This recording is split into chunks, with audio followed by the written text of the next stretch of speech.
Shakur Stevenson versus Artem Harutyunyan. Who's going to win this fight? But before we talk about who's going to win this fight, let's take a look at their latest performances. And when Shakur Stevenson fought Yoshino, and when Shakur Stevenson dropped him in round 2. And Shakur meeting him with the straight left hand. Oh, there's a knockdown! Then dropped him again in round 4. He's that close. He's in punching range. He will take some shots. He will. Shakur Stevenson then put more punishment on Yoshino, in which the wrestling enough and start the fight in round 6. Yoshino, even in some of his biggest wins, have taken punishment. That is another shot. Now after this, Shakur Stevenson went on to fight Edwin de los Santos, in which was a very boring fight. Shakur Stevenson was just running, but he still managed to outland Edwin de los Santos, in which he ended up taking it by decision. Lightweight champion of the world, Shakur!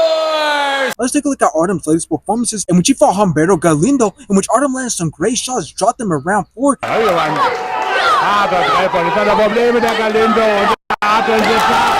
Artem then took control of the whole entire fight and ended up taking it by decision. Artem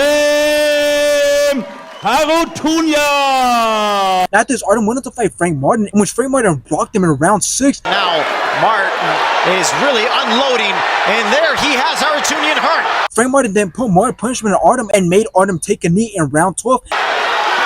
And now a jab as Harutyunyan, in which Frank Martin ended up taking it by decision. Now, here's the thing about Shakur Stevenson. Before Gervonta Davis had fought Frank Martin, Shakur Stevenson had a lot to say about both men. For example, he was saying that Gervonta Davis never fights elite fighters and that Frank Martin isn't an elite fighter because he's never fought or beaten someone to become elite, which I don't understand why Shakur Stevenson would say this, because Frank Martin is the same guy who beat Artem. So based off Shakur Stevenson's own logic, he himself is not an elite fighter because he's fighting somebody who lost to a fighter who he doesn't consider an elite fighter. So now how's this fight going to go? Well, as for Artem, well, Artem is definitely going to come to fight regardless if Shakur Stevenson doesn't want to engage. And I say this because he knows this is going to be the last big fight he's going to get in a long time. So he's definitely going to take advantage of it. And again, he's going to go after Shakur Stevenson. And as for Shakur Stevenson, well, there's 2 ways he could come to fight. The first way involves him putting a boring fight like how he did against Edwin de los Santos, not engaging and not landing much. Where the second way he could come to fight is going to look forward to ending the fight pretty early since he knows he's going to be criticized heavily. But anyways, I got Shakur Stevenson winning this fight, not only because I know he possesses the skills to outperform Artem, but also because he needs to win this fight. So the why to win is definitely going to be the big reason on why Shakur Stevenson is going to win this fight, and that is to gain everybody's respect in the boxing community.